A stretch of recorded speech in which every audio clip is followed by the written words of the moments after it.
Bonjour, je suis Monsieur Foaleng Loé René.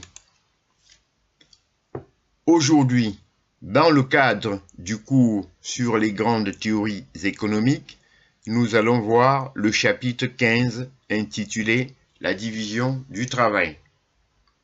Introduction.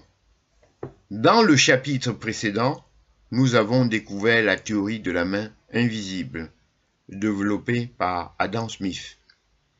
Aujourd'hui, nous allons étudier une autre idée majeure de cet économiste, la division du travail. Mais, avant de commencer, voici un petit exercice. Exercice du jour. Imaginez deux ateliers de fabrication de meubles. Dans le premier atelier, un seul artisan fabrique entièrement une chaise, du début à la fin. Dans le second atelier, plusieurs ouvriers se répartissent les tâches. L'un découpe le bois, un autre assemble les pièces, un troisième effectue le ponçage, un quatrième applique la peinture. Selon vous, quel atelier produira le plus de chaises en une journée? Gardez cette question en tête.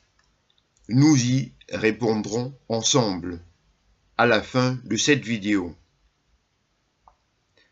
Qu'est-ce que la division du travail? La division du travail consiste à répartir une activité en plusieurs tâches spécialisées. Au lieu qu'une seule personne réalise tout le travail, plusieurs personnes exécutent chacune une tâche bien précise. Selon Adam Smith, cette organisation permet d'augmenter considérablement la production. Chaque travailleur devient plus efficace parce qu'il répète la même opération et acquiert davantage d'expérience. Pourquoi la division du travail augmente-t-elle la productivité? Adam Smith explique que la division du travail augmente la productivité pour plusieurs raisons. Première raison, la spécialisation. Chaque travailleur devient expert dans une tâche particulière. Il réalise son travail plus rapidement et avec une meilleure qualité. Deuxième raison, le gain de temps. Un travailleur ne perd plus de temps à changer constamment d'activité ou d'outil. Troisième raison, l'innovation. La spécialisation favorise l'apparition de nouvelles méthodes de travail et de nouvelles machines qui facilitent la production. Grâce à ces trois éléments, les entreprises peuvent produire davantage tout en réduisant leurs coûts. Les avantages et les limites de la division du travail. La division du travail présente de nombreux avantages. Elle permet d'augmenter la production, d'améliorer la qualité, de réduire les coûts, de développer les compétences. Cependant, elle présente aussi certaines limites. Un travail trop répétitif peut devenir fatigant ou monotone. Le salarié peut perdre une vision globale du produit qu'il fabrique. Les entreprises cherchent donc aujourd'hui à mieux organiser le travail afin de concilier efficacité et qualité de vie au travail. Correction de l'exercice. Revenons maintenant à notre exercice. Quel atelier produira le plus de chaises? La réponse est le second atelier. Pourquoi? Parce que chaque ouvrier est spécialisé dans une tâche précise. Le travail est mieux organisé.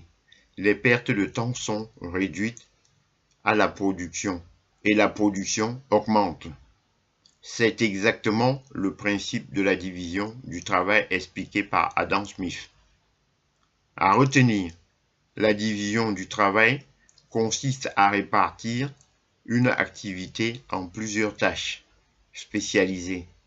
Elle permet d'améliorer la productivité. La spécialisation favorise l'efficacité, la rapidité et la qualité.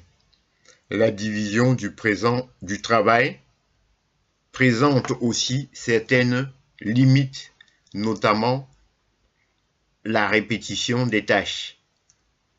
Conclusion. Dans ce chapitre, nous avons découvert que la division du travail est l'un des fondements de l'économie moderne. Grâce à la spécialisation, les entreprises peuvent produire davantage, améliorer leur efficacité et réduire leurs coûts. Cette idée, développée par Adam Smith, reste encore aujourd'hui utilisée dans les entreprises du monde entier. Dans le prochain chapitre, nous découvrirons un autre grand économiste de l'école classique, David Ricardo, et sa célèbre théorie des avantages comparatifs. Abonnez-vous à la chaîne Foaling, Loé René pour découvrir le chapitre 16. David Ricardo et la théorie des avantages comparatifs. J'en ai terminé et je vous en remercie.